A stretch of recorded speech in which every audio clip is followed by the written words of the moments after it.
The most basic function of bodily fat is self-storage of food reserves. In prehistoric times, natural selection favored genotypes that could endure harsh conditions by stocking the most fat. With chronic malnutrition being the norm for most of human history, genetics evolved to favor fat storage. So when did body fat become problematic? The negative impacts of being overweight were not even noted in medical literature until as late as the 18th century. Then, technological advances coupled with public health measures resulted in the betterment of the quantity, quality, and variety of food. Sustained abundance of good food enabled a healthier population to boom economically. Output increased, and with it, leisure time and waistlines. By the mid-19th century, being excessively overweight, or obese, was recognized as a cause of ill health, and another century later, declared deadly. What is the distinction between being overweight and being obese? A calculation called the BMI breaks it down for us. For example, if someone weighs 65 kilograms and is 1.5 meters tall, they have a BMI of about 29. Obesity is a condition of excess body fat that occurs when a person's BMI is above 30, just over the overweight range of 25 to 29.9. While BMI can be a helpful estimate of healthy weight, actual body fat percentage can only really be determined by also considering information like waist circumference and muscle mass. Athletes, for instance, have a naturally higher BMI. So how does a person become obese? At its most basic, obesity is caused by energy imbalance. If the energy input from calories is greater than the energy output from physical activity, the body stores the extra calories as fat. In most cases, this imbalance comes from a combination of circumstances and choices. Adults should be getting at least 2.5 hours of exercise each week, and children a whole hour per day. But globally, 1 in 4 adults and 8 out of 10 adolescents aren't active enough. Calorie-dense processed foods and growing portion sizes, coupled with pervasive marketing, lead to passive overeating. And scarce resources and a lack of access to healthy, affordable foods creates an even greater risk in disadvantaged communities. Yet our genetic makeup also plays a part. Studies on families and on separated twins have shown a clear causal hereditary relationship to weight gain. Recent studies have also found a link between obesity and variations in the bacteria species that live in our digestive systems. No matter the cause, obesity is an escalating global epidemic. It substantially raises the probability of diseases like diabetes, heart disease, stroke, high blood pressure, and cancer. It affects virtually all ages, genders, and socioeconomic groups in both developed and developing countries. With a 60% rise in child obesity globally over just 2 decades, the problem is too significant to ignore.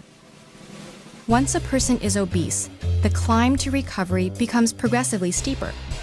Hormonal and metabolic changes reduce the body's response to overeating. After losing weight, a formerly overweight person burns less calories doing the same exercises as a person who is naturally the same weight, making it much more difficult to shed the excess fat. And as people gain weight, damage to signaling pathways makes it increasingly difficult for the brain to measure food intake and fat storage. There is, however, some evidence that well-monitored, long-term changes in behavior can lead to improvements in obesity-related health issues. And weight loss from sustained lifestyle changes or invasive treatments like bariatric surgery can improve insulin resistance and decrease inflammation. What was once an advantage for survival is now working against us. As the world's population continues to slow down and get bigger, moving and consciously eating our way towards a healthier weight is essential to our overall well-being. And with the epidemic affecting every country in the world for different socioeconomic reasons, obesity cannot be seen as an isolated issue. More global measures for prevention are essential to manage the weight of the world.